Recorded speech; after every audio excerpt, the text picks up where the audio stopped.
6 p.m. on November 18, 2025. I'd like to call the Village of Sugar Grove Board meeting to order. Please join me in the Pledge of Allegiance.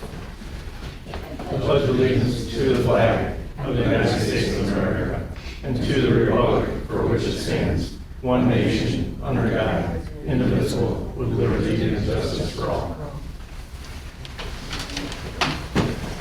If we could have roll call, please, Tracy. President Stilwell. Here. Trustee Lundy. Here. Trustee Bonnie. Here. Trustee Michaels. Here. Trustee Special. Here. Trustee London. Here. Trustee Roscoe. Here. Thank you. We have 2 people signed up for public comment this evening. Would Dan Nagel like to step up to the podium? I would like to lead. I'm talking about the same thing that Okay. he will. Go ahead and get up. I have the property at 6 South Main Street, which is on the north end. And for 35 years, I mean, we use the dead-end street to park our customer cars. Sometimes teachers come down, want an oil change, and you know, they don't come back till 2:30, so we put their cars out in the street, and then when they came back, they would take it. And a lot of customers are on Metals itself, Metals, and they work at home, and they'll drop a car off in the morning, and then they come back in the evening and pick it up. And right now, with the fence that we put up around there, you know, there's so many cars in there that we don't want to put customer cars in there because we're afraid if we're backing them out, we end up hitting another one and damaging it. And the reason we put the cars on the street and face them south, I don't want customers backing up when we give them their keys to leave. And this way, they can get in their car and head straight south without backing up. I know the ordinance of, you know, right tire to curb, but we like to back them in because otherwise they have to back up and may hit another car, and you know, then we got more headaches. So there was an ordinance, what, from 96 to 2022 that it ended at Metals, and then for some reason, I mean, that was good for 26 years. And then all of a sudden, you know, the board decided to go from Metals all the way to the dead end, you know, and it kind of, we've dealt with it for 3 years, but it's a challenge sometimes, you know. And I know when I was here before, they asked I think it was Brad who plows snow, and asked him, are there cars ever in your way? And he said they're never there. When it snows, we're out of the way, and they can push the snow all the way down to the other end of the dead end.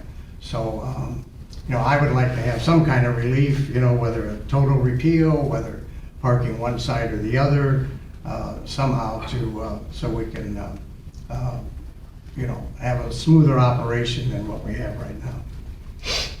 When did your business open up? Well, we started out in 92 selling cellular phones, and then the auto business started in 96. That was when we just started the automotive, you know, with all the cars. So, yeah, it was in 2022 when they enacted that. I was there 35 years. In fact, this coming May, I've had the building for 39 years. So, been in town quite a while. I mean, I guess you wouldn't grandfather in a dead end, but you know, somehow I felt for the years that, you know, we should have some leeway at this point. Yeah. Any other questions that anyone has? Or, I mean, we don't block any emergency vehicles, you know, and I know why they had the no parking from Cross to Meadows because of the school, and then naturally in a school district you don't want cars on the street. So I mean, it's just you know, common sense there. And just to clarify, ideally, So if you don't mind, sorry, Madam President, if you don't mind, if he can come back up and talk during the discussion item, but we're kind of jumping around on the agenda a little bit tonight, if that's all right. We do have this on the agenda for discussion tonight, and you can ask him to come up to the microphone during that, if that's all right. This is supposed to just be one-way public comment. Okay. All right. It's if you want to treat everybody always the same, and that's the rules and things that that's the recommendation that we've had, and that we've had from legal in the past, is to treat everybody the same and do public comment in that manner. Can I ask a question? Okay, if I'm using my discretion, I'm gonna ask a question. So ideally, you are looking for parking from Meadows to The dead end north, Okay. up against the off-ramp, yeah. Okay. And we're only there from 7:30 to 4:30, 5 days a week. We're not open on Saturdays, so we're either limit the hours. I know the neighbor across the street, when he has watching the Bears, you know, his family and friends usually park on the street, but he's limited to that now too. But I mean, yeah, our hours are only 7:30 to 4:30 during the week, and that's it. That's all we ask. Thank you very much. Okay. Mr. Nagel, did you want to step Same, in? I was just here to back him up if he didn't show. Okay. All right. Thank you. Thank you. Point of clarification, do you adjust to the agenda? Just announce that. Okay, there was public portion, like,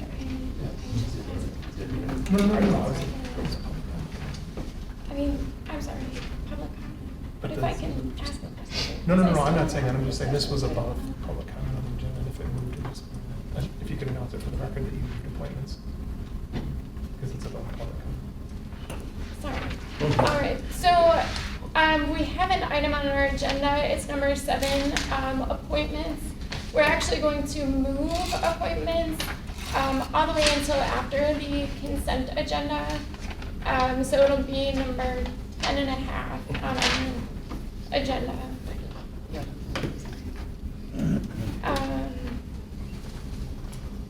Do we wanna go to? Okay. We will have airport reports. No report today. Okay, no report, and then, we are going to, so do you want to go to the executive session? If somebody wants to make a motion for that. If we could have a motion and a second to go into executive session for, personnel 5 ILCS 122C1. We would like to. I'll make that motion. We have a first from trustee second. Wendy and a second from trustee Michaels. We don't need a roll call. Roll call. Can we have a roll call, please, Tracy? Trustee Lindy, Aye. Trustee Michaels, Aye. Trustee London, Aye. Trustee Special, Aye. Trustee Roscoe, Aye. Trustee Bonnie, Aye. All right, the ayes have it. We will enter executive session briefly at this time, and then we'll be right back. Yep. Sometimes we adjourn after executive session, we'll definitely be back in open session after that today. All right. We'll be back. We can have a motion and a second to resume. Make the motion. We have a motion from trustee Roscoff. Is there a second? Second. And a second from trustee Michaels. If we could have a roll call, please, Tracy. Trustee Roscoe, Aye. Trustee Michaels, Aye. Trustee Lindy, Aye. Trustee London, Aye. Trustee Special, Aye. Trustee Bonnie, Aye. All right. Up next, we have the consent agenda. Approval of the November 4th, 2025 village board meeting minutes. Approval of the vouchers. Approval of the October 2025 treasurer report. A resolution authorizing a finance director employment agreement. A resolution approving settlers range areas 5 and 6 additional model architecture approval. Would anyone like to remove an item from the consent agenda? Is there a motion and a second to approve the consent agenda? I made that motion. We have a first from trustee Lindy. Is there a second? Second. And a second from trustee London. If we could have roll call, please, Tracy. Trustee Lindy, Aye. Trustee London, Aye. Trustee Special, Aye. Trustee Michaels, Aye. Trustee Roscoe, Aye. Trustee Bonnie, Aye. The ayes have it and the consent agenda is approved. We now have appointments. A recommendation from President Stillwell to appoint Karen Johns as treasurer for the village of Sugar Grove. Is there a motion and a second to discuss and vote on this item, the recommendation to appoint Karen Johns as treasurer? I can make that motion. I second that. All right, we have a first from trustee Michaels and a second from trustee Lindy. Is there any discussion? All right, hearing none, if we could have a roll call, please, Tracy. Trustee Michaels, Aye. Trustee Lindy, Aye. Trustee London, Aye. Trustee Special, Aye. Trustee Roscoe, Aye. Trustee Bonnie. Aye. The ayes have it, and Karen Johns is appointed as treasurer for the Village of Sugar Grove. Congratulations. Welcome aboard.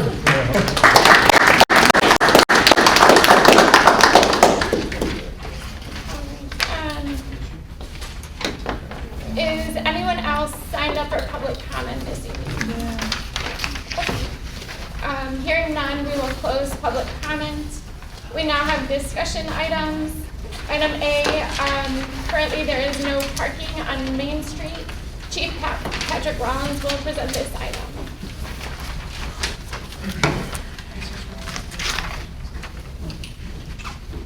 Good evening.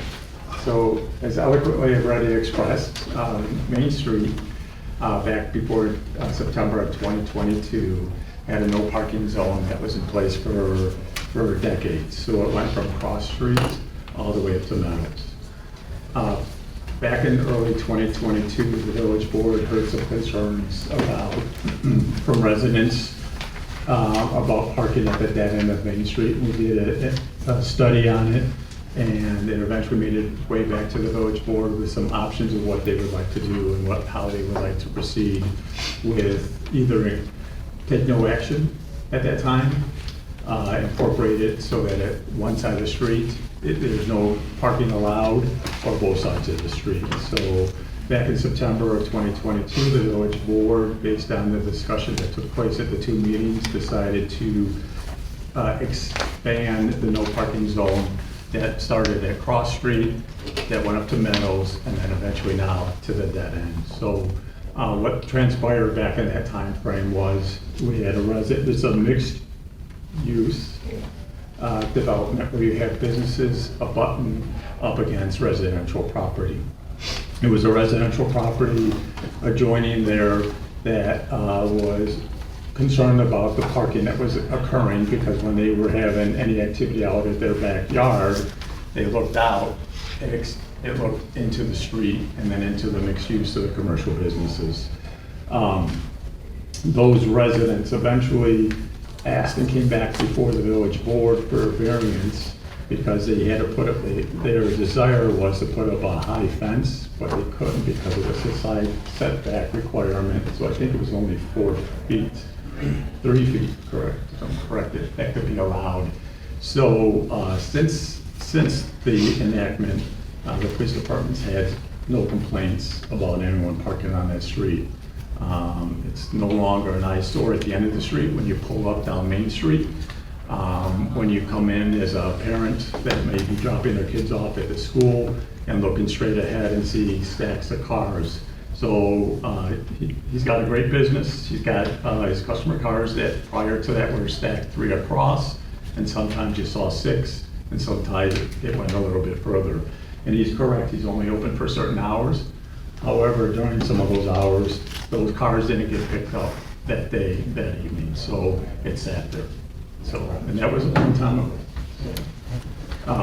And then, again, they're facing the wrong direction. So if you're driving down the street, obviously what does it look like when we're all taught to drive on the right side of the road? So that was a concern, and that the state law is right where it occurred.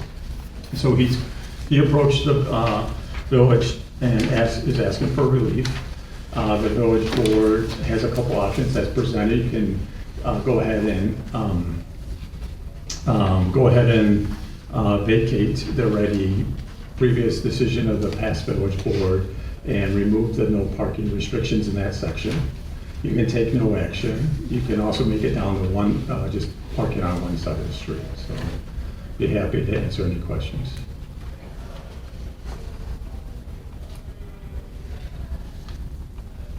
Is there any discussion?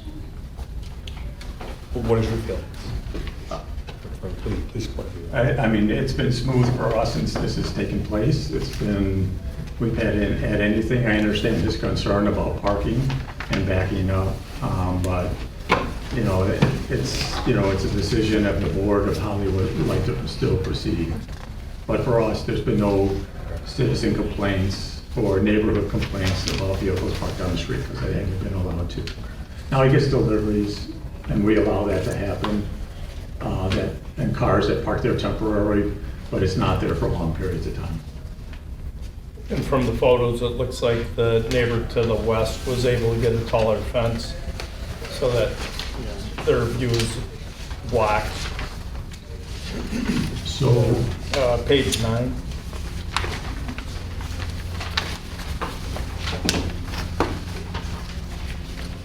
so I'm gonna bring forward, my picture that's. Is that fence? This is the fence that was installed as part of the variance that the village board granted. So does that solve their problem, I'm assuming? I don't think so. You I- still have cars pointing the wrong way at the dead end. No, I mean, it could be, I mean, even with the fence there, it doesn't resolve the problem of the cars pointing the wrong direction. Correct. If you were to revert back, correct? Correct.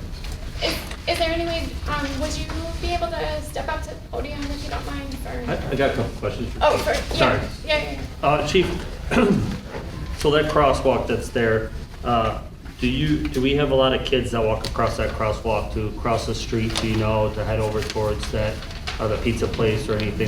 Do you know how much that crosswalk's used? I do not. After school or anything? I do not.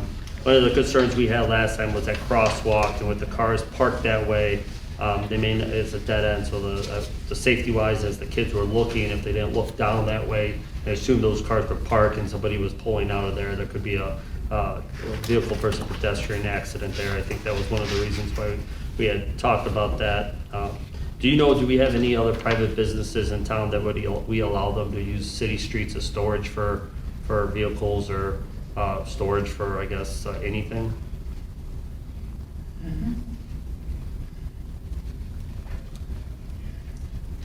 Just if you're in the commercial, industrial, or Heartland, you'll see it. And they're allowed to park on the city street as storage? Not for storage. Well, okay. Or those are typically the workers. The workers are, yeah, so they're the workers, but this would be, if he's fixing cars, he's moving the cars and he's parking them, that's an act, and to me, it's just an addition to his business, so he's utilizing it as a parking lot for storage of vehicles, so, till people come to pick them up. So is that done anywhere else, in any mechanic shops or anything that you know of where they're utilizing the city street? Nothing's coming to mind. Nothing, Yeah. okay. So this property also has, and he'll be able to tell you that he got a grant of easement through IDOT to expand his property and his parking lot into IDOT's property to expand the concerns that were raised the last time in September. So, and then we've issued overnight parking citations, so I know we've hit people. We've vacated those citations when we realized they were customers. So people had parked there and haven't picked up their car. You might have it ready for them at the end of business day, but between 2 and 6 during that time frame prior to September 22, we unfortunately did our job and issued citations to the people getting their cars fixed, repaired, oil changed. So we didn't want to go after them for that. So Thank you. Thank you very much, Chief. Would you be able to, am I saying it right, Christie? Christie. Would you be able to step up to the podium?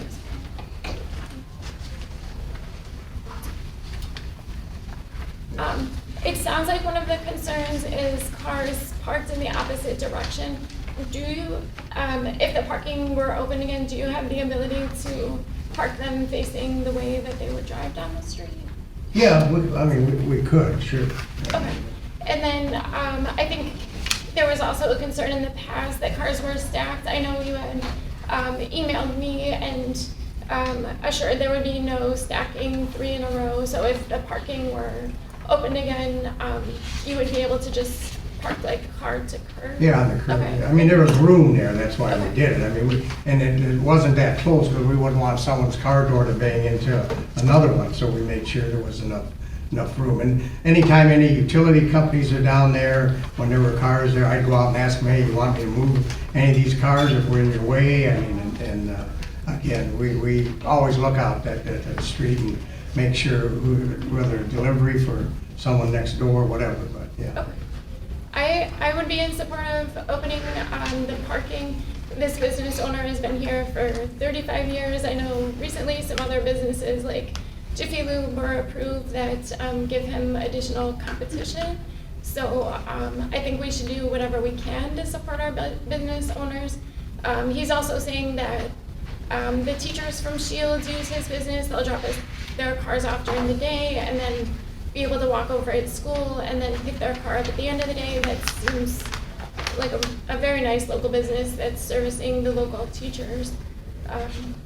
So that crosswalk, I don't see how it would be an issue. I mean, that argument. Most of the where- kids are on the south side of that because it's on the side of the school. They don't want to come across and then cross and back over. So it's Yeah. common sense to stay on the other side. Okay. And by that logic, we wouldn't have parking anywhere near crosswalks, but people are able to park on the street.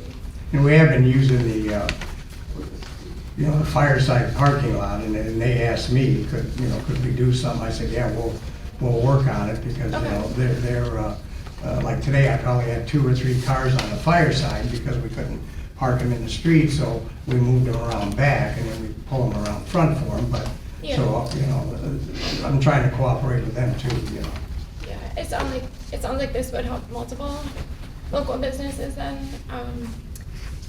Are there other questions? for I Mr. Tracy? have a question for Chief. So before parking ban was in place, cars that were parked there were some that were left overnight? Yes. So we can assume that potentially that would happen again, that the street, that if you park it on the street in one lane, that those would be left overnight? Yeah, I mean, I know you can't presume that, but it was before you had cars that were left overnight, or they were parked there for that purpose. Yes. I'm making the assumption that it is, I think, reasonable assumption that if it's the same use, they could potentially be left overnight, but just in one lane then. But if the business owner is saying, I'm only asking for parking during these hours, and these are the hours I would put them there, why would we not trust a business owner who's been in our community for 35 years? I think that's. The President Stillwell, how can you, he's saying that, but the customer's not gonna pick the car up, so the car, just because. But he's got the keys. No, if they. But doesn't we mean, know they're not doesn't mean picking to put it the up, car back in we- his lot. He said if we are not picking it up, we'll move the car. He's got the car keys. Yeah. I think we can work, you could work with the owners of the vehicles and move them in the lot if needed. We move them all, yeah. I have just a couple questions if I may with the business owner. Can you step back up to the podium, please? On average, about how many cars are you working on a day? Oh, it varies. I mean, sometimes we have, half a dozen or more. Most of those out there are not mechanical problems. They're oil changes. We move them in on the rack, do an oil, and back them out there where they're coming later. But the mechanical ones with brakes and that, yeah, they're usually inside all day if we're working on them, whether alternator or, radiator. But yeah, the cars usually out there are quick oil changes, and then they come and pick them up later, most of it. So if we were to reverse this, on average, like how many cars would you expect to be out there daily? Like on average, I'd say 3 to half a dozen possibly, yeah. 3 to 6 cars? Yeah. And then those would not, so for 3 to 6, if you're parking on, you can only park on one side legally, or you're gonna have to face opposite direction. If we were on the other side, yeah, we'd only get 2 on, so probably, if we can't use the middle lane, yeah, the maximum we'd probably have there is 5. All right, and then, so just, can you explain to me why, you have a very large lot. Yeah. I mean, so explain to me why there's no, we can't park on the lot, in the lot. Well, no, there are, in fact, today we had probably 2 or 3 in there. What I'm saying is, we haven't done it yet, but if we're moving a car out of there, it's real tight and we don't wanna, run into another customer's car, now we, got more of a problem. It's just more convenient to put it in the street where there's room than in our lot where we are moving cars in and out. I mean, we get tow trucks the other day we had 2 tow trucks in, and then they try to get in our fence. It's pretty hard, but they're good drivers, they do it. But we don't want our customer cars usually inside that fence. I mean, the ones in there, we're either waiting for an engine or we probably have 5 cars in there that people blew their engines, and we're trying to get them, the junkyard to pick them up, you know, and get them out of there. Yeah, I guess, from the satellite images and just from my personal knowledge of the area, it's a large lot. So I guess if you're looking at 3 to 6 cars, you're saying that your lot is so full of other cars that you're not able to find a location to park the cars Well, we safely? could find, I mean, it'd be pretty difficult, but like I said, we don't, there's no room if you open a door and you hit another car. Some of these cars are pretty nice, most of them, and so out in the street, there's more room to open a door for the customer to get in and not bang into someone else, even us trying to slither between 2 cars in the lot. Okay. You know, it still makes it tight, you know. And then when you have snow, it's gonna be even worse, you know, inside the lot. All right, and then with the neighbors who have complained in the past about it, have you had any conversations? Have they ever come to you and complained before we switched? No, That in was fact, never an yeah, issue? in fact, the 2 guys on the corner, I was talking to the one yesterday, and I you know, I hate to bring this up with Chief Rollins, but during the corn boil, he backed his truck up on the grass, and then one of the Sugar Grove police came there and said, hey, you gotta get your car off the grass, you can't park it there. And he said, well, my family's here, they're just walking over to the corn boil, you know, when they leave, and then he said, no, you have to get it off of there. Well, that neighbor got ticked off, and so he told the village, then you mow my right of way. So now when the village comes down there at the end of the street, you know, instead of just doing the dead end and by our fence, now he's doing that neighbor's Right away. right away, right. I mean, nothing against, you know, the police, I mean, they could have said, look, when the corn boils over, get it off the grass, and it's over, you know, but the guy just did it to make parking for his family. Then my last and final question for you would just be, hours of operation, can you say what that is one more time? 7:30 to 4:30, 7:30. Monday through Friday, we're not open on the weekend. So if we were to do something where it was parking only, Monday through Friday, 7 to 4:30, I could live with that, yeah. so towable, they would be towing the cars at 4:31 if they're not picked up? Or towed? Yeah, no. I mean, you know. I'm trying to compromise. Within there. reason, yeah, I mean, we don't run right out there, you know, I mean, when people are pulling in and still picking up, you know, I mean, I have people I'm waiting for sometimes, but they're not in the street, but wait until maybe 10 to 5 or 5, I said, I'll wait for you, you know, because we don't have the room, we want it out of there anyway. So if we did something like that, though, I think I'm more open to that than just removing it altogether. Just, I don't want to see the long-term problems that have been there in the past. And honestly, it might not always have been you know, those cars that other Yeah. people. The problem is when they see other cars parked down there, other Right. people around feel that they can park there, and then all of a sudden, you have 3 or 6 cars backed in there. Some may be yours, some may be other people's. So I just don't want it to be that domino effect. Well, like I starting. say, on the weekend, and when the neighbor there, not me, but when he has family over for a football game, and they'd like to, I always told them, you can use my front parking spot, if there's room, go ahead, you know, I try to accommodate them as much as I can. Thank you for answering those questions, I appreciate No it. problem. Do it, Kathy. So if we could go down and just give a general idea of if you're in support of one side, both sides, or none. I have a question. If Trustee Bonnie could restate what you just said as far as one side or both sides or the time? I'm glad this is a discussion item, because I would like to spend a little bit more time thinking about it, but I'm against just totally removing it. I think we made progress with removing some of the vehicle traffic down there, or the parking issues that were down there. The residents did come and complain. I do want to help out a local business that does business in town with us, and does help out the teachers. I think that's great.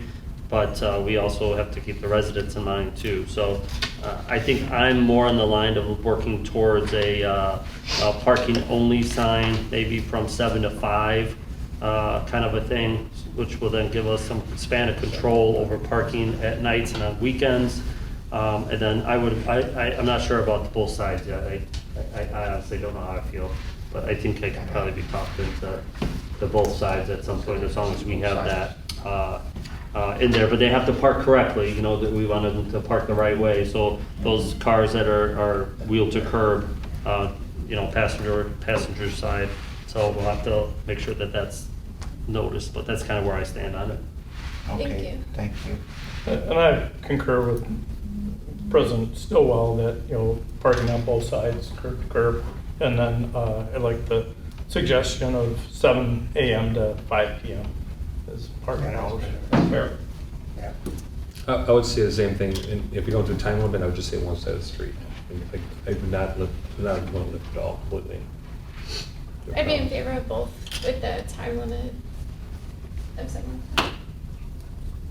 Okay, the same day. Monday through Friday. Monday through Friday. Okay. All right. Thank you very much. Okay, thank you. All right. Our next item up for discussion is a priority capital projects list, and Scott Koppel will present this item. Thank you, everybody. So on an annual basis, we bring back the priority capital list as a discussion point. The two main uses of this priority capital list are, one, for budget purposes, and then two are for when we are seeking grants or seeking funds potentially from federal or state level. And there were some comments last year about the project list. One was that we add in a full transportation master plan, including a bike plan, which we to modernize because of the annexations and various things that we've had done in the village. So that has been added to the plan. The other was to order the items in order of importance. So staff has taken the opportunity to do that as best as possible, and we're obviously open to, from the discussion tonight, to reorder those in any way that you may like. Some of the thought behind what we're doing is we have police department first because we're currently working on it. And then the 47 widening, the reason why that one will be second is because we are required to do that by the state of Illinois. It's not a maybe or it's a must do. And then the bond for that tank is in need of repair. So that was kind of the line of thinking as we went through these improvements. Two of them have been removed. One, the local business grant program, because we do have the existing CPEP program. And we've also removed the public safety center item because we are currently fixing up the police station. So I'm happy to answer questions, as well as department heads can fill in on a project that would that's from their department. For the new bond elevated water storage tank improvements, it has a cost of $1,200. Is that a typo? Yeah, that's supposed to be 1.2 million, right, Brian? Yes. Thank you, John. And what's that consist of? Is it just repainting it? It's not. Yeah, painting and making it all, updating some of the ADA, not the ADA compliance, but the safety rules, the OSHA rules that change. You know, Okay. Some of that stuff is always changing, so. And this is the one up by Pressbury. Correct, yeah. That's the first one we repainted back in 2003. Something like that, 2002. That was right after well 8 came online, it's like 2003, 2004. Oh. It's been 20 years already. Is it?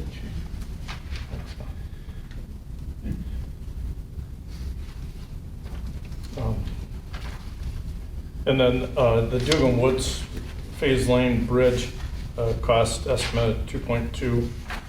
There's some talk putting box culverts in there and using. We haven't really got that far Oh, yet with okay. design.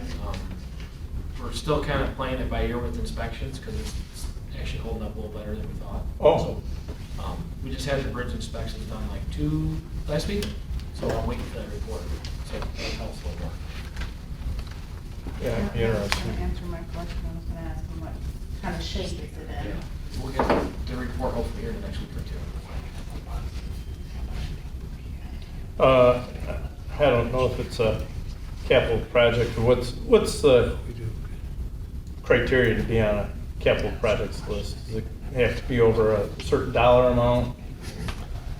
Typically on this list, most of the items are around or over $1 million.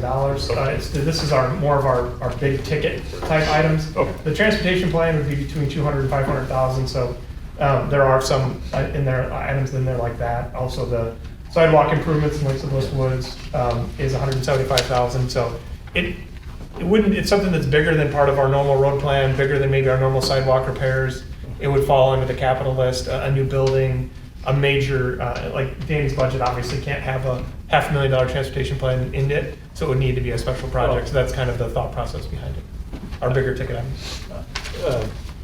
I was thinking signage around the village, more to the electronic signs at the north end. And as busy as the east end of the village is, getting some electronic signs similar to what's here at the library and at Entrance Park, but that's not that big of a ticket item. So. Scott, curiosity, the widening of 47, it's a state highway. Why does the village have to pay part of it? So it's sometimes even with state roads, Galena Road, 47, others, if we can find the money or partner in it or advocate to have it done, then they'll do it.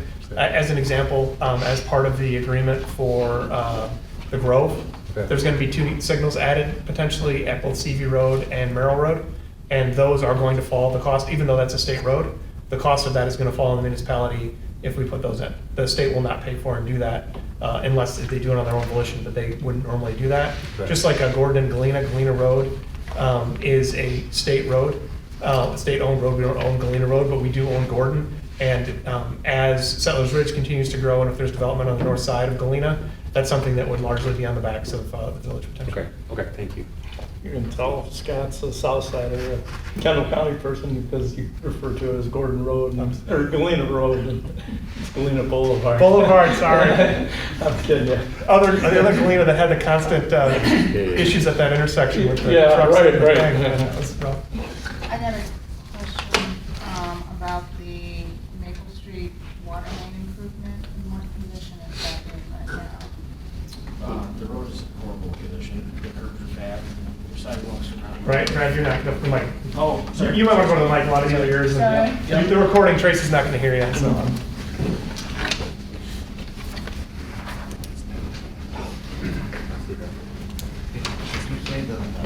The water main improvement. Yeah, the water main improvements and reconstruction. The water main, we've had, I would say probably 15 water main breaks on that street in the last probably 5 years. Wow. It's underneath the carriage walk. That street has a carriage walk on part of it, the first couple blocks, and then it changes over to normal sidewalk. And there's a desperate need for some storm sewer over there, because that road is very flat. Yeah. So we actually applied for some IEPA low interest loan money for that project. We awarded a contract with EEI to do the application and all that stuff for us this year. To do a study for the stormwater? No, well, to apply for funding to do the engineering and construction through a low interest loan, but it takes like a year to get that all approved, so. it's in the That would be that and the water tank as well. Yes. Would the be elevated wrapped storage tank, into yes. doing We put that. the two together to make it worthwhile. Yes. Okay. I think those are definitely high priorities there, Yeah. so. I think this goes without saying that I am not in favor of the $12 million village hall in this capital. I'm sorry, I couldn't hear you. I said I think this goes without saying that I am not in favor of the $12 million village hall shown on this capital projects list. I have a comment on that. I would want to see a cost study if we were ever thinking of going through there, because $12 million, which will obviously increment over the years, why is it cost effective to do that versus leasing the spaces that we're already using? Because, the days of, the center of town, you put a town hall in, are long gone. And we really don't have, the kind of space to do that. And I think what we have is serving our needs. And if we need more space, we can lease some other space. I think it would take a long time to burn up $12 million in leases unless I'm misunderstanding how much we're spending annually for leases. Looking at a pure lease versus build basis, the lease is gonna be much cheaper. The thought process on the village hall, when it was discussed in the past and added to this list originally, was that we would have a space for the community to gather, a boardroom, which we currently do not have. We have to use the library space to do that. There was also thought in moving economic development and community development into the village hall with finance and administration, and that was the talk and the plan when it was discussed previously. Obviously, that is the domain of this board, and if they wish to go in a different direction with Village Hall or to stay where we're at, we're happy to do it, but that was why the discussion around when this was added to the list, that was the plan at the time. Okay, I got one comment also, is the last thing on the list is Metro Community Rail. I mean, I think that's a pipe dream, honestly, because, I mean, Kendall County's been trying to do it for years. Oswego put their rail thing in, 20 years ago, and they've been trying that for years, always complaining, that's never gonna happen. That'll happen before it happens here, so that'll be 30 years before it comes out here, so. Yeah. I mean, it's pretty much never gonna happen.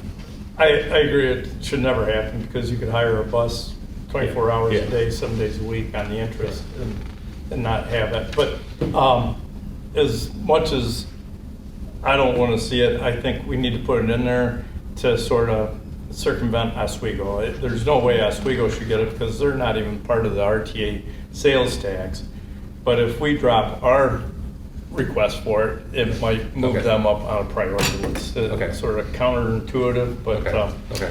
and the prices I heard in the past was like 450 million to run it to Oswego, 370 or 400 million to run it to Sugar Grove. So, you know, it's a lot of money. Yeah.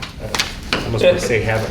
And as much as you don't think it makes sense, they just extended Metra or rail service out to Rockford. Yep. And, you know, and they're talking about $2 billion in debt, and they're extending services. It doesn't make sense, but we're not here to debate That's Illinois. Yeah. Last I spoke to Metro and the RTA, and that was before obviously before the legislature and the governor had the new funding plan for them. They had said on capital or new stations that it was, if you want to completely pay for it, we'll talk. But maybe now, after they've changed how they're funded and through the legislature, it's something they might be more interested in.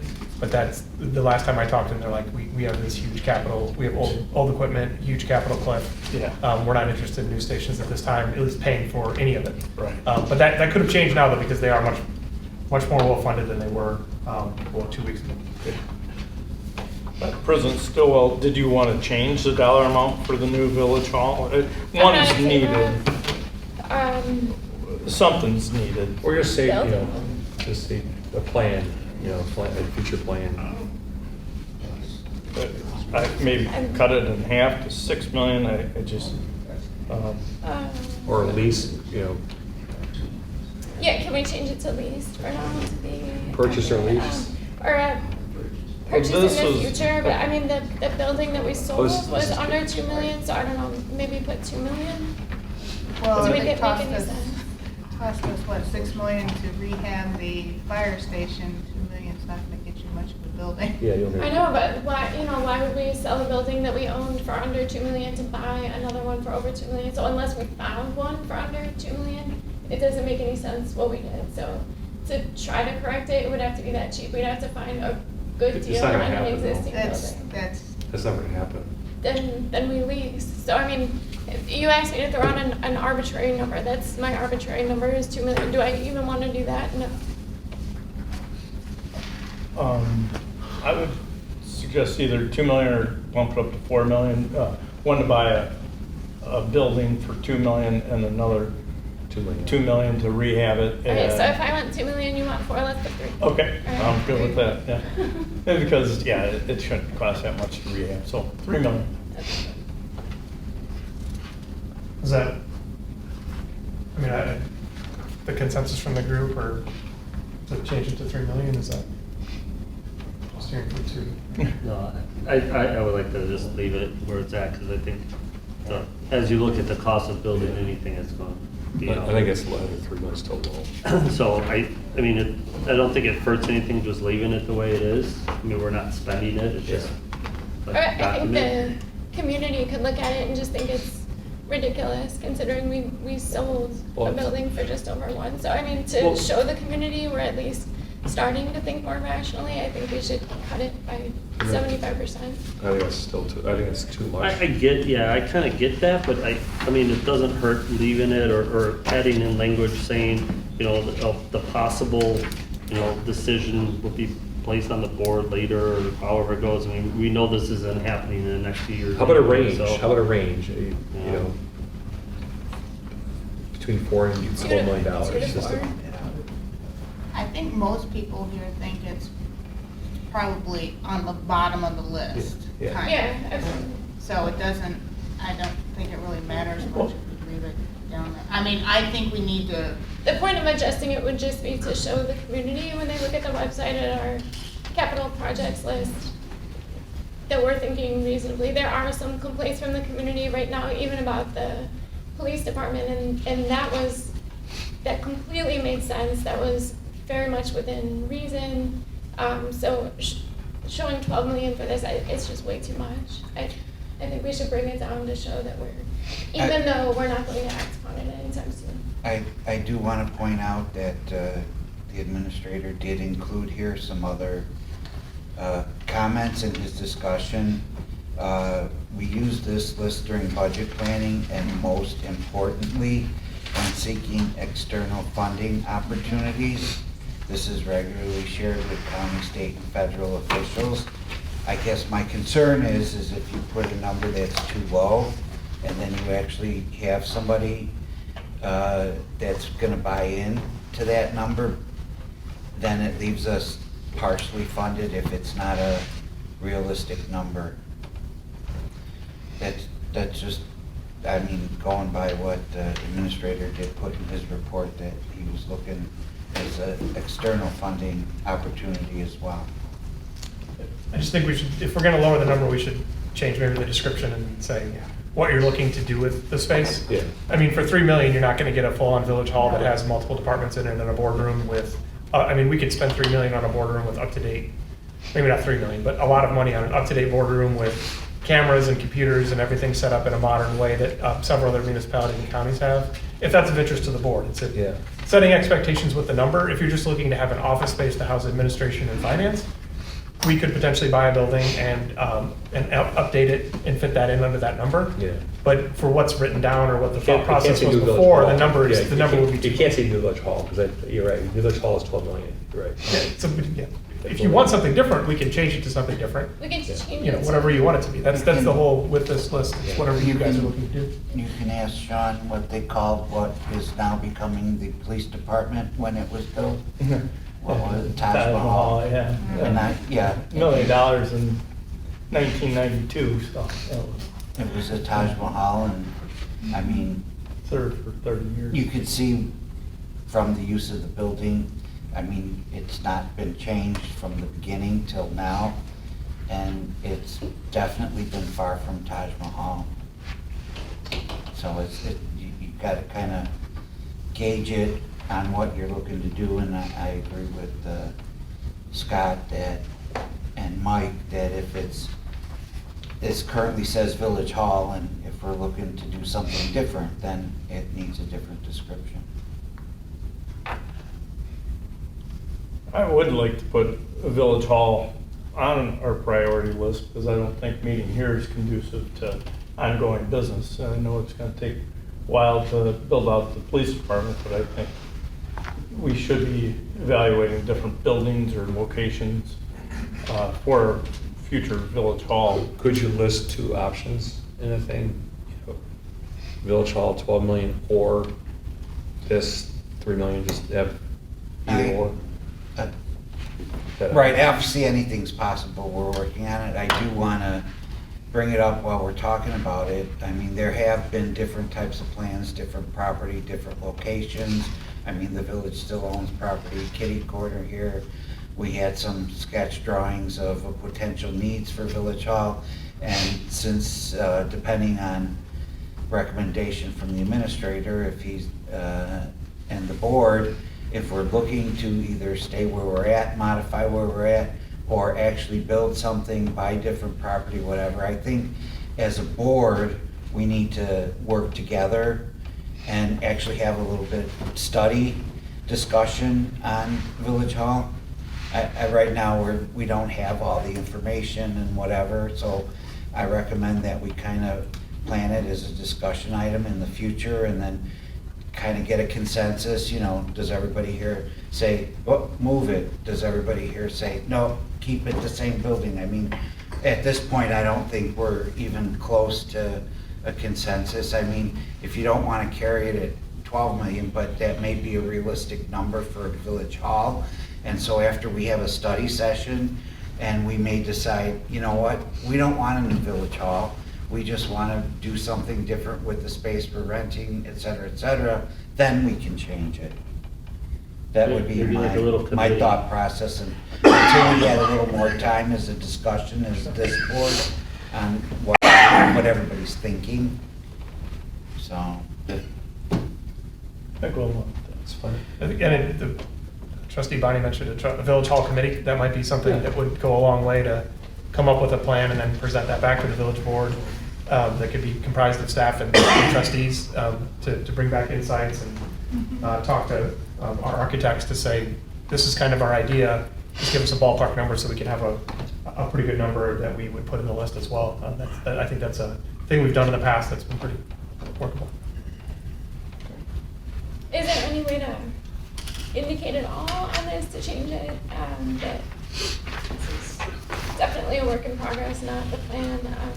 Like some sort of alternative list, like possible purchases, something to indicate that this is not actually. You could put it last on the list Okay. to show that it's the least important. I mean, that's a way to, because they are in order of importance, so that would be the best way to signify it, at least if you want to have it on the list. I mean, I wouldn't go below Metro and Sugar Grove Parkway Way. I would be just, I'd replace it where the red is right now. Yeah. That's my thought. I'll have to do that. That's why we have these discussions. Well, yeah, and yes, it's something we need a lot of discussion on, and I think that's what's gonna happen in the near future. Because you need a solution for what you get. Right now, there is a lease that expires, I believe. No, it's up. The lease has a few years left on it. I'm sure we can release it. All right. Well, it's obviously a good point to know the answer to that question. No, I know we've got a few years left. We'll get an eviction notice. No, we'll be well ahead of that, Tony. I promise. All right. Is there any other discussion for capital projects? All right. All I just want to say is I really want to make sure that we try really hard with the infrastructure ones, which I know they're up there high, and I appreciate that. So, Thank you. Our next discussion item is the 2026 road program, and Brad Merkel will present this item. Good evening. Usually this time of year, we're talking about what roads we're going to be paving, or subdivisions, or sidewalks, or just the project in a whole with recommendations. But this year's a little unique. We got two of the KCON projects pushed up, and they're rather large projects. It's Wheeler Road from 47 to Esker, and then Dugan Road from the north limits to the south limits. So they're two pretty large projects that are funded by the Kane Kendall Council Mayors / IDOT, and they're a 75-25 project. So I attached to my board report, it's hard to see that spreadsheet, but it lays out the programs, the future years. This is something Matt put together before he left, or he kept it updated. So I just wanted to let everybody know kind of that that's the road program for this year. That's what the funding allows, and then next year we'll start the engineering for the following years, which will include Black Walnuts units 1 through 5. And then the following years is Black Walnut units 6 through 8. So just kind of want to update everybody. And the two KCON projects are set for April letting through IDOT, so. And so the village portion for the Wheeler Road's 532? Yes. Oh, wow. In Dugan, I think this is, I forget when Matt updated this, Dugan is probably a little bit higher than that too, but we, like I said, we haven't opened bid yet, you know, it's letting in April, so. And that's only a quarter of the project costs. So, Yeah. So it'd be- Yeah, these are both, KCOM is Kane Kendall Council of Mayors, and Yeah. as you can see on here, they're part of the STP program, which is that STP, which is Surface Transportation Program through IDOT, and what Brad, he did say 75% is funded through that, 25% through the village, so that's a grant program. Yeah, so it maximizes our dollars for paving, you know, comparatively speaking, to going in and doing like a subdivision where we can't get it. And only roads, like through roads qualify for this, that you can't just pave like a subdivision through the KCAM project. This is a credit to our engineers and the past village boards that they have done the early, like phase one engineering and paid for that, so that we can jump and be high on the list at KCOM and get lots of points, because they want to see projects that happen soon when they get those state funds, so they get used. I just want to, you know, again, thank Brad and his team, especially Brian and everybody that, and, you know, of course, Tony before, pushing to get these phase one engineering done. Tony's the one that got us the most involved with KCOM out of all the 10 years that I worked here. So, yeah. It's a huge, I mean, we've taken $1 and turning it into, you know, turning it into 4, so it's huge for the community. Yeah, I'd like to see 75% off. If you recall, that's what we just, the section of Wheeler that was paved this year was through that. The section of Dugan, or of Merrill that was supposed to be included in it has yet to be awarded by IDOT. So we're waiting on that. What section of Merrill? They're supposed to do Merrill from the Hannaford entrance, the old Township Sugar Grove line, all the way to Bliss. Oh. But there's some litigation going on between builders and IDOT, and builders was the low bidder. So they won't award the projects. Was it the western entrance to Hannaford, or the? Yes. Wow. Yeah. Yeah, that whole area is getting pretty bad through there, it needs it, so. And then, the other thing that I wanted to talk about while I was here, because it's transportation based, is this 47 widening project landscape plan in the V3 proposal that I sent everybody. I'm assuming everybody saw that. The reason for this proposal is it's really an estimate by them to maintain it over a 3-year project. It's more for us budget and planning for you guys to see what it's going to take care of this if we install it as IDOT has planned it, showed it, you know, with the drawings. And then secondly, when IDOT sent the plans through, they only gave us, like, it just says shade tree. There's no species in there, so I wanted V3 to help us identify what trees we should put in what locations, you know, for power lines or high wind conditions or salt tolerant, stuff like that. So if you read through this proposal, it's pretty in-depth. I think that they did a fantastic job. It's very expensive.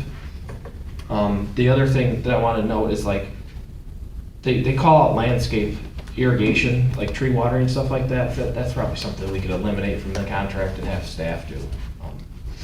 And then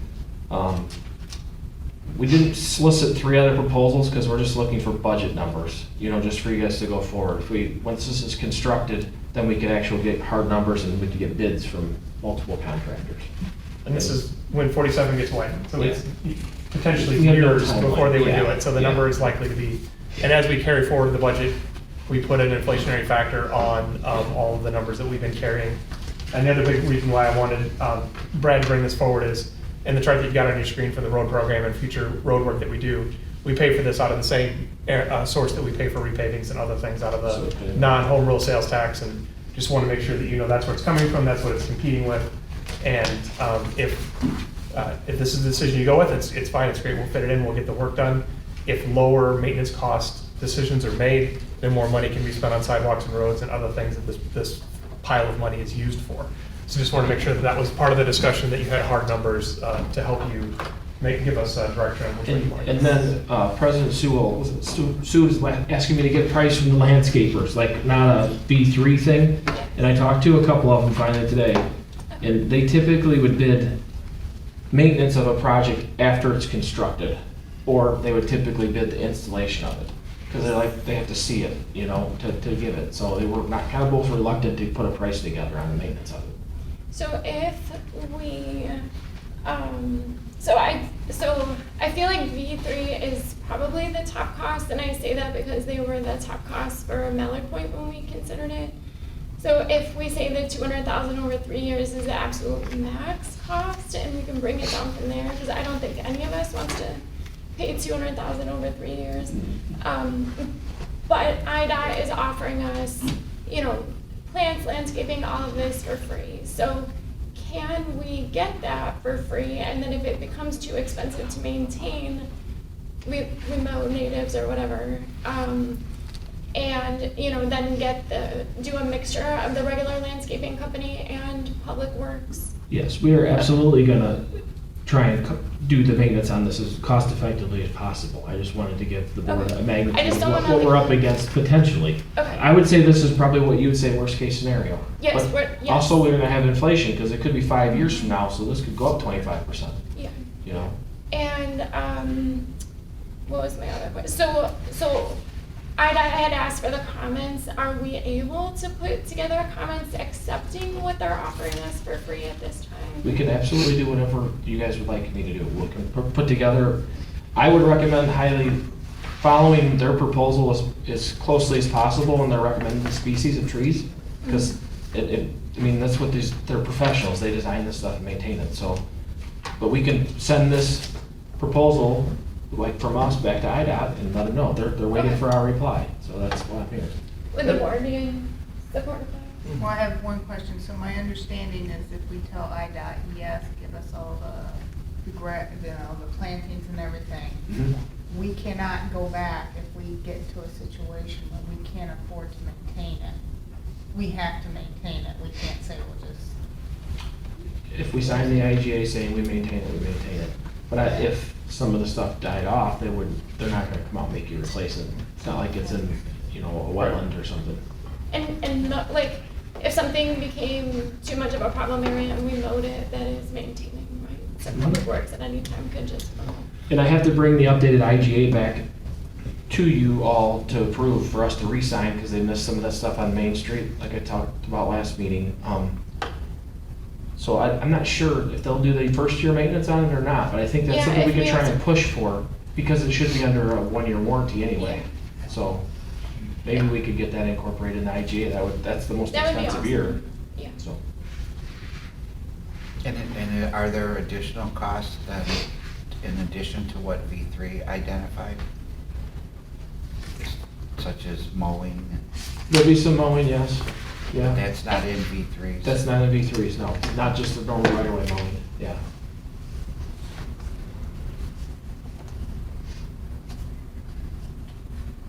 Do we already do some of that now, Brad? It would just be different after the widening, or is that all new work? It's gonna be different.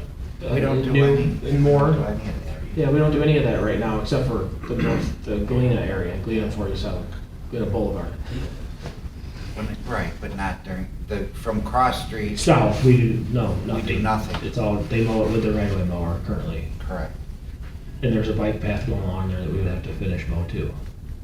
Well, yeah, the new bike path we have to Yeah. maintain as Yeah. well, so we have to Seal coating. be able to budget money for maintenance of that as well. Yeah. So this is just one part of the puzzle. Is there any other discussion? Well, I'd like to see that carried through on 47. Thank you. Thank you. All right, up next, we have the proposed 2025 tax year levy announcement and discussion continued. The estimated and proposed 2025 property tax levy announcement. Tax year 2025 levy in the amount of $2,105,691. Special assessment SBA number 17 for the Mallard Point Rolling Oaks levy in the amount of $75,218,092.92. And special service area number 10, Sugar Grove Center at 25 cents per $100 in EAV. Scott Topple will present this item. Thank you. This is a continued discussion from the last board meeting. We were made aware of a requirement to read into the record the levies themselves 20 days ahead of the approval. So out of abundance of caution, we're going to go ahead and move the approval of this from December 2nd to December 16th, which still gives us plenty of time. We just have to get it into the county by the end of the year. It also gives the board a little bit of additional time to have a discussion about this and provide feedback to staff so that we can prepare the ordinances for approval. And staff's recommendation maintains the same of taking some of the CPI moving forward because of other ongoing costs, the biggest being the health insurance renewal and police pension. And we're looking for direction on, again, how to move forward and propose all the different numbers. There was some discussion around specifically the SBA number 17 from Mallard and Rolling Oaks. Provided some information to the village board via email. Those will fall off in 2032, tax year 2031. And it is a little bit of a, I don't know if you want to say a quirk or what in the tax system, but if you just look at the tax bill online in the webpage, you don't see it. You have to actually print the tax bill, and then it's at the bottom of the tax bill to see that amount on the bill. So a little bit of a quirk in the good old DevNet system that the county uses for this special assessment that is levied, but it is there. We do collect it and we do make it. It is exclusively used for those bond payments. And like I said, it'll be paid off. It is a 20-year bond, and it will be paid off in about 7 years. Happy to answer questions and ask them for direction. I have a question. Do we happen to know, and I don't know, maybe Karen, maybe you know, if we at our 2.69%, would that be less than other surrounding communities? I only looked at one surrounding community, it was St. Charles, and they were at 4 point something. So that made this look more reasonable, but I don't know, are there other local communities not increasing this year, or are they all at least 2%? So it's the CPI is and the new construction together, like when St. Charles reported it, that's what that 4% number is it's both new construction and the CPI that they're taking. So it's similar to our number. I see, okay. Yeah, and the CPI is limited at, it's like about 2.9, I think. So it couldn't be higher than that just for CPI. Elgin is taking the property tax increase for the first time in 10 years. And they're taking it in large part because of their fire and police pensions. We don't have fire like they do. They're taking it. It looks like Kane County is going to be taking it as well. They also haven't taken it in over 10 years. So there's some from some of the research that I've done. And then there's certain taxing bodies, fire districts, schools, others that always take it. So for some reference in some of the research that I've done.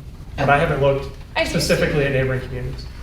I do have one comment. So you know that tax limit affects non-home rule communities. Okay. So those larger ones like St. Charles, they're home rule, so they don't have to follow it. Okay. So in certain circumstances, you may find a community with a different number, like Aurora, Elgin, St. Charles, and they don't have to follow that like we do as a non-home rule. I wasn't at the last meeting, so I'm not sure of the discussion, but I know some people are reluctant to take the full increase, some people are against it.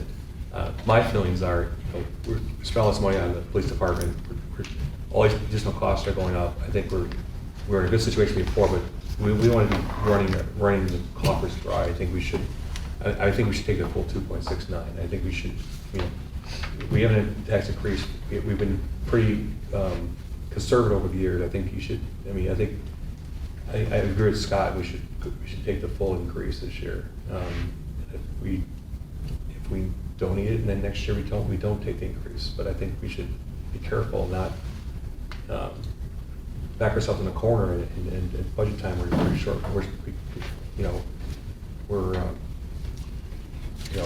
Our funds are getting too reduced. We have a big capital fund. We're going to have problems on the road. I think it's a bad idea to do two line funds.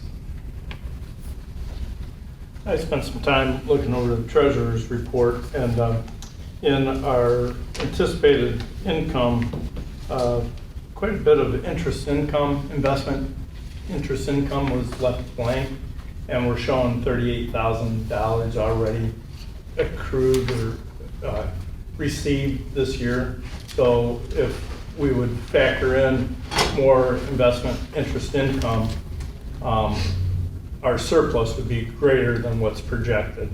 And then based on the 6-month numbers, I think we're still gonna have roughly a $250,000 surplus, not the $50,000 that's anticipated. So I hear what Mike's saying, but I still think the village has shown some pretty good surpluses in years past, and I would just be in favor of taking construction, new construction increase. I'll follow trustee Michaels, I'm in agreement with him. Over the last few years, we've surplused over $200,000. I think it's hard to explain to our residents that we surplus money, but now we want more money. I understand we have some larger projects coming, but I said at the last meeting, we have to believe in ourselves. We do a great job of being a good steward for the residents with our money here. We talk about it. I think all of us do a really good job working together at making the best decisions that we possibly can as a team. I am also in favor of the new construction. I think that's a great way to continue to receive some of that cash, but not placing it solely upon the residents that are already seeing the increase in what Scott had just brought up with the county raising taxes, the state's raising taxes. We are lucky here in Sugar Grove to spend our money wisely, and I would like to keep it where it's at, not go higher, use that new build, put that in there, and then we can revisit this next year.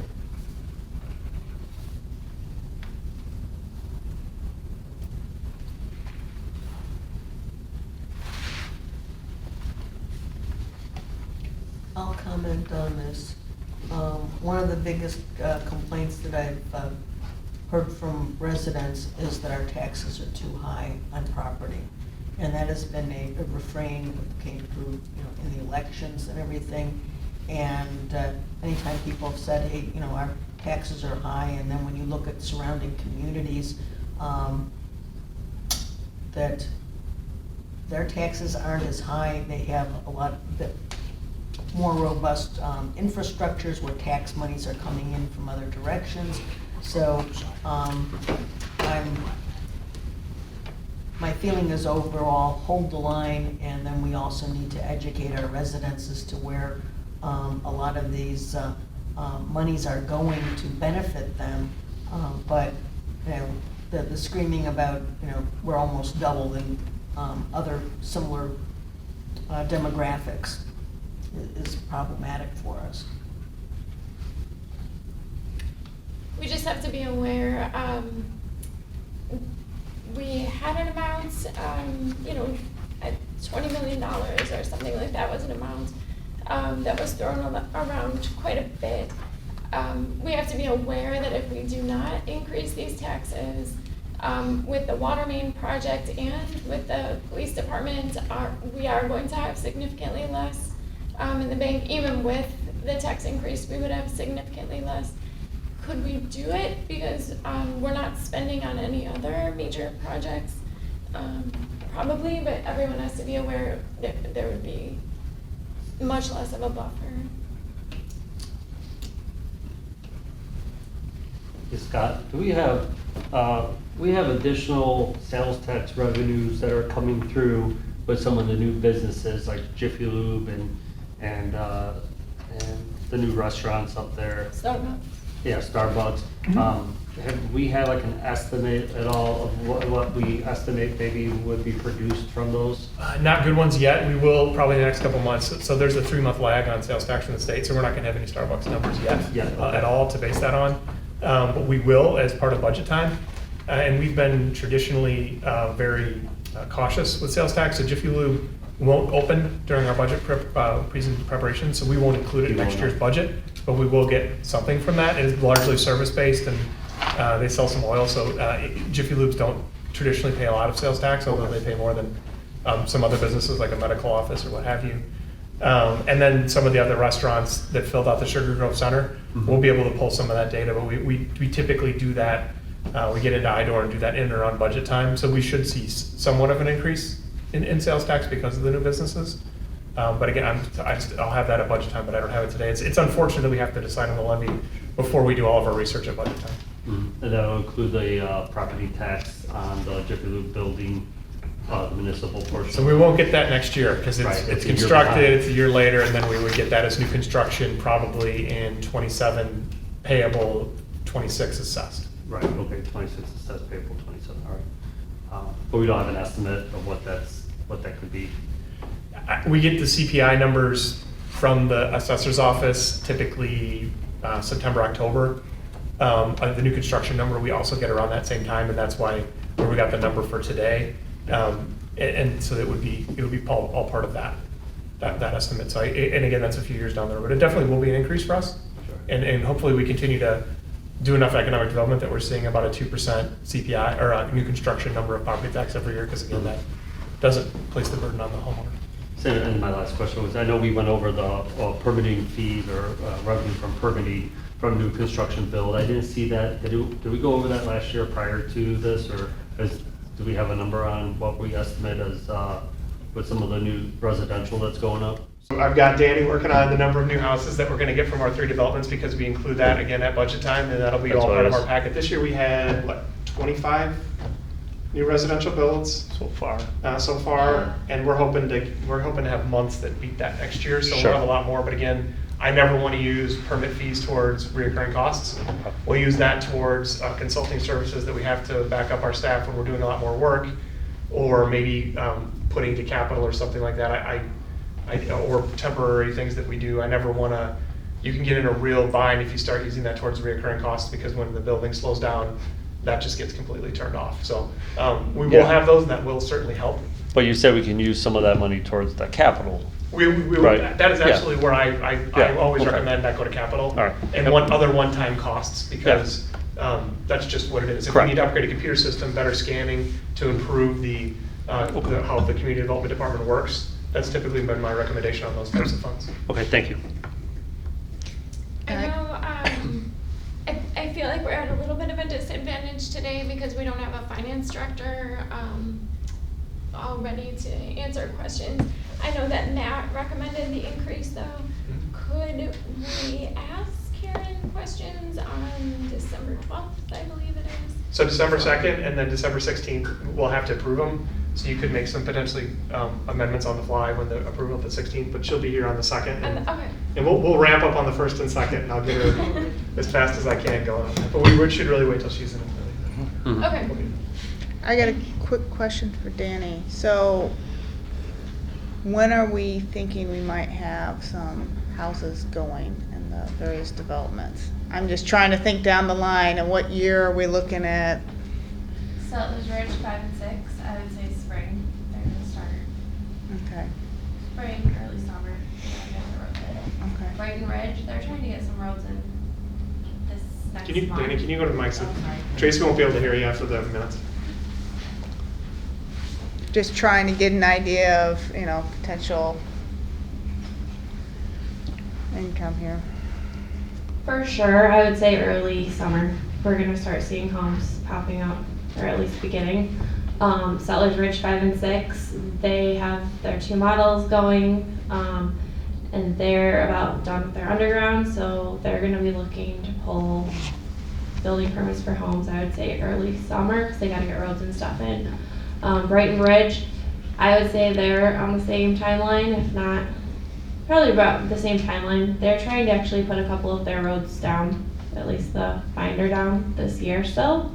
So they're wanting to move forward.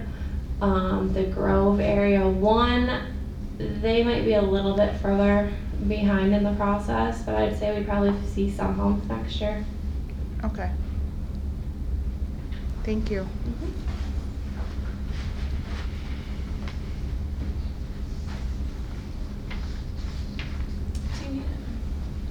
I haven't heard from Trustee Special and Trustee Lindy to help draft them. But again, we can continue the discussion at the next meeting and then start drafting. But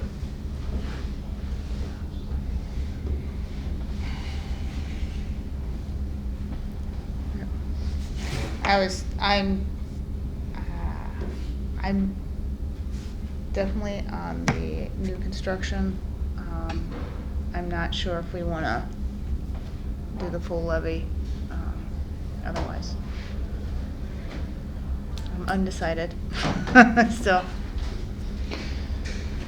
On the new construction part, that sounds like that's the consensus. We'll draft it as the new construction. And then bring that forward. The board can always make an amendment if they choose to. But we'll have that drafted and brought in. We'll still have the discussion again at the next meeting, so the board can continue and hear a little bit from our new finance director. And then, of Yeah. course, and if Danny can strong arm our builders and maybe have some numbers for you as well, we'll try to do that, and to bring as much information as we can. Thank you. All right, up next, we have staff reports. And administration. Yeah, thank you. PD remodel had a good construction meeting. Working on finance director recruitment, of course. That one won't be on next time because that's completed, so that's wonderful. We did have to do our annual tip reporting, which was due back to the state. And then, of course, they sent us their mystery emails saying that Section 5 had a problem, which is always wonderful when they don't tell you why, but they send that to you. So we got those corrected and already sent back. We had the JRB meetings on Friday. So we are compliant as far as tip reporting goes for our last fiscal year. And then I also attended the Economic Development Corporation meeting. We were at Waubonsie, and then we got a tour afterwards, which was very nice to see. While it doesn't bring in taxes itself, it is a wonderful addition to our community.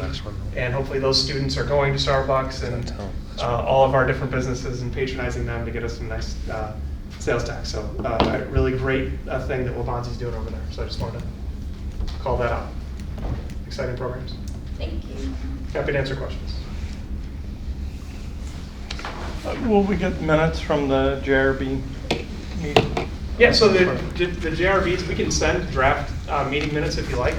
But those typically, because they only meet once a year, they get approved the following year. But we do post the minutes that are, we have Tracy updated it. We have a JRB on our website. Oh. Well, we can send those out, but they're, once their draft minutes are done, we'll send them to the board. But it's something that lags a little bit behind usually because they don't get approved for 12 months. Thank you for making that available. All right, up next, Danny Marion in Community Development. I have nothing to add to my report. I would like to say I misspoke. Settlers 5 and 6 does have roads in. They will be starting permits probably shortly for the homes. And I do have numbers for Brighton Ridge for next year that I can share with you. They're looking to do 72 single family and 54 townhomes. Oh, wow. That's awesome. Thank you. Up next, Chief Rollins. Wow. I just wanted to say thank you to all our partners that helped us with the commercial vehicle inspections that took place a couple of weeks ago. It was a coordinated effort between the state police, IDOT, Illinois Commerce Police at Sugar Grove. So it's a collaborative effort that was designed to help reduce the number of accidents that happen along the roadway with commercial vehicles as well as regular trucks. Numbers are reported here that took place as a result of the campaign.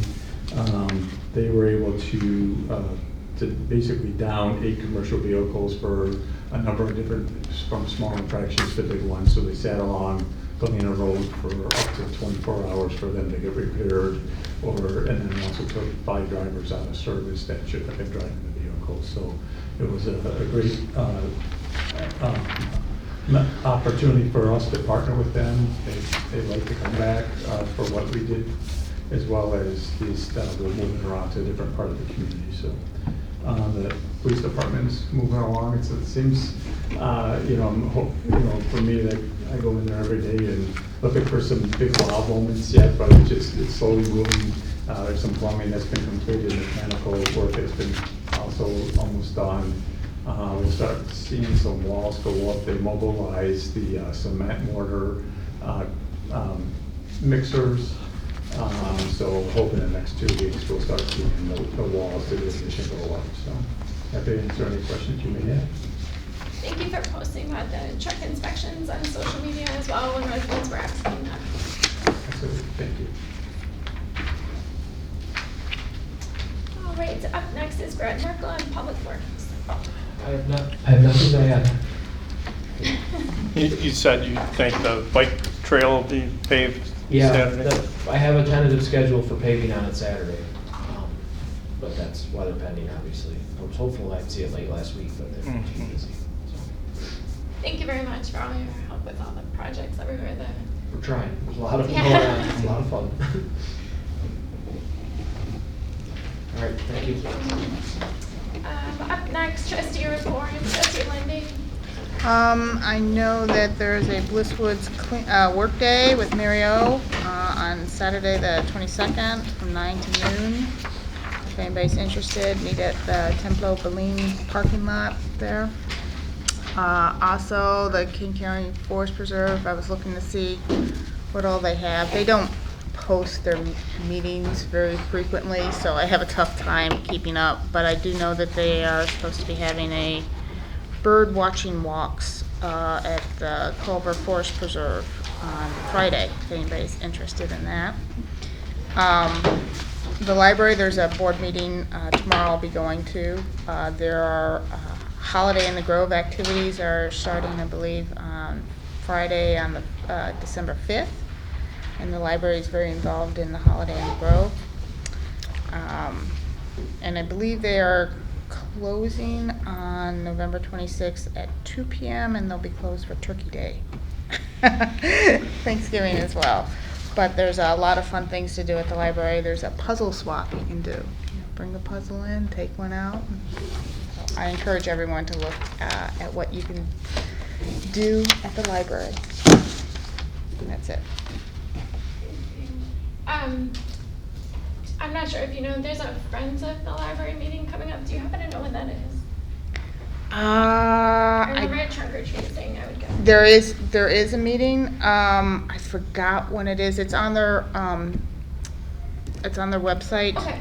Oh, there's also the Holiday Spirit Giving Tree here, if anybody's interested, and if anybody needs homebound deliveries, that's available as well. Thank you. Trustee Linden. The other day, we participated in supporting the local food pantry.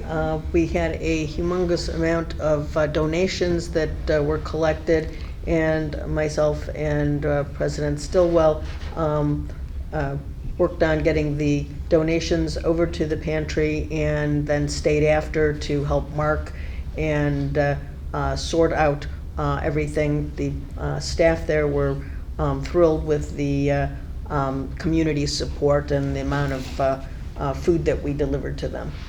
Three trunkfuls. Wow. Yep, that was it. And trustee Special. No report. All right. Trustee Michaels. No report. And trustee Roscoe. Yesterday I went to the Sugar Grove Fire Department board meeting. It was interesting. Nothing to report about it, but interesting to go in there. Thank you for going. Trustee Bonnie. No report tonight. All right. President's report.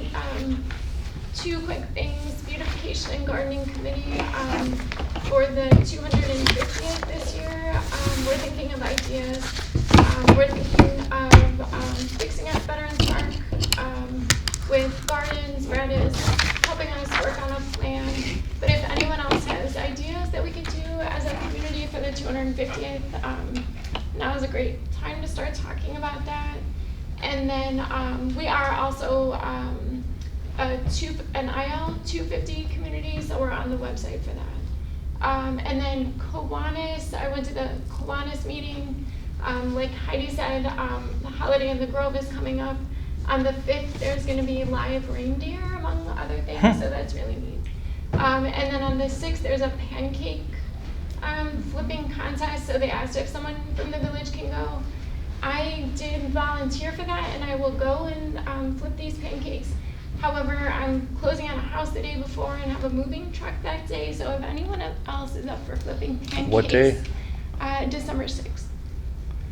What Just about let me our know. expert, Chief Rollins? Oh, I believe he'll Yeah. be there as well. Are you part of the competition, or? I am, so I think they're looking I've for heard one you more. have, yeah, I've heard you have pancake flippings. No, that was Deputy Chief Alvarez. Oh, that's right, I think. Anybody who's interested, let us know, and then I have nothing else to report. All right, is there a motion and a second to adjourn the meeting? Make that motion to adjourn. We have a first from trustee Michaels, is there a second? Second. And a second from trustee London, if we can have roll call, please, Tracy. Trustee Michaels?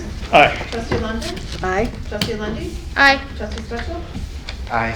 Trustee Roscoe? Hi. Trustee Bonnie? Aye. All right, and the meeting is adjourned at 7:37 p.m.